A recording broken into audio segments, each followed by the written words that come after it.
ഫെബ്രുവരി 18 ചൊവ്വാഴ്ച.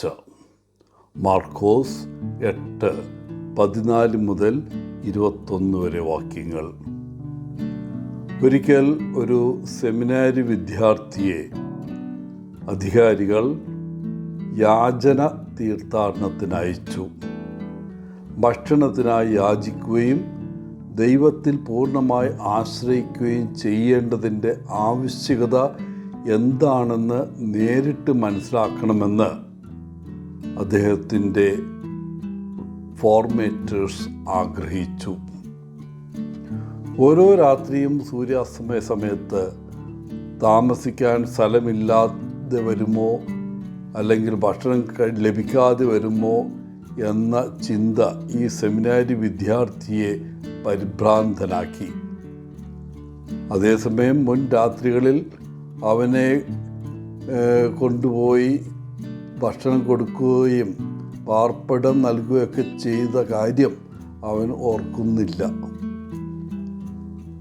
ഇന്നത്തെ വായനയിൽ ഇതുപോലെ ഒരു ആശങ്ക ശിഷ്യന്മാരെയും കാർന്നു തിന്നുന്നത് നാം കാണുന്നു. യാത്രയ്ക്ക് ഭക്ഷണം കൊണ്ടുവരാൻ അപ്പോസ്തലന്മാർ മറന്നു. അവരുടെ ഇടയിൽ ആകെ ഒരപ്പം മാത്രമേ ഉണ്ടായിരുന്നുള്ളൂ. അതുകൊണ്ട് ഇത്ര പേരെ എങ്ങനെ തീറ്റിപ്പോറ്റും? കാര്യങ്ങൾ കൂടുതൽ സങ്കീർണമായി. കാരണം അവർ വള്ളത്തിലായിരുന്നു. അപ്പോൾ കഴിക്കാൻ അടുത്തെങ്ങും ഭക്ഷണം ലഭ്യവുമല്ലായിരുന്നു.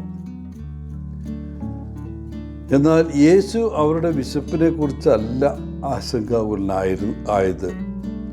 ഫരിസേയരോടൊപ്പം ജാഗ്രത പാലിക്കാനും ഹെറോദസിൻ്റെ പുളിപ്പിനെ കുറിച്ച് ജാഗ്രത പാലിക്കാനും അവൻ അവരോട് നിർദ്ദേശിക്കുകയായിരുന്നു.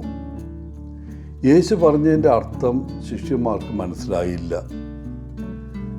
അവർ വിചാരിച്ചത് കഴിക്കാൻ ഭക്ഷണമില്ല എന്ന വസ്തുതയാണ് യേശു ഉദ്ദേശിച്ചത് എന്നാണ്. യേശു ശിഷ്യന്മാരും തികച്ചും വ്യത്യസ്തമായ ചിന്താഗതിയിലായിരുന്നു. ശിഷ്യന്മാരെ സംബന്ധിച്ചിടത്തോളം അവരുടെ വിശപ്പ് ശമിപ്പിക്കുന്നതിൽ മാത്രമാണ് ശ്രദ്ധ കേന്ദ്രീകരിച്ചത്. അവരുടെ സ്വാർത്ഥതയിൽ യേശു അസ്വസ്ഥനാകുന്നു. അവരുടെ ഹൃദയം കഠിനമാണോ എന്ന് യേശു അവരോട് വ്യക്തമായി ചോദിക്കുന്നു. ചിലപ്പോൾ നമ്മളും ഇതുപോലെ അസ്വസ്ഥരാകാറുണ്ട്. ചില സമയങ്ങളിൽ എനിക്ക് ആവശ്യമുള്ളതോ അല്ലെങ്കിൽ എനിക്ക് ആവശ്യമാണെന്ന് കരുതുന്നതോ ആയ കാര്യങ്ങളിൽ ഞാൻ ശ്രദ്ധ കേന്ദ്രീകരിക്കുന്നു. നമുക്ക് ലഭിക്കുന്ന നിരവധി അനുഗ്രഹങ്ങൾ നമ്മൾ തിരിച്ചറിയാതെ പോകുന്നു. നമ്മുടെ ഹൃദയങ്ങൾ കഠിനമാകാൻ അനുവദിക്കുന്നത് എളുപ്പമാണ്. നമുക്ക് വേണ്ടത് നമ്മൾ ആഗ്രഹിക്കുന്നു. യേശു നമുക്ക് സമ്മാനിക്കുന്നുണ്ടെന്ന് നമുക്ക് തിരിച്ചറിയാൻ കഴിഞ്ഞേക്കില്ല. ഒരു പ്രത്യേക പ്രവൃത്തിയോ സമ്മാനമോ പ്രതീക്ഷിക്കുമ്പോൾ ഇത് തികച്ചും സ്വാഭാവികമാണ്. അതേസമയം അനുഗ്രഹത്തിൻ്റെ മേൽ അനുഗ്രഹം നമുക്ക് ലഭിക്കുന്നുണ്ടാകാം. നമ്മുടെ കണ്ണുകളും ഹൃദയങ്ങളും തുറന്ന് ഈ അപ്രതീക്ഷിത അനുഗ്രഹങ്ങളിൽ ശ്രദ്ധാലുവല്ലെങ്കിൽ നമുക്ക് ദൈവത്തിൻ്റെ കൃപകളുടെ സമൃദ്ധി നഷ്ടമായേക്കാം.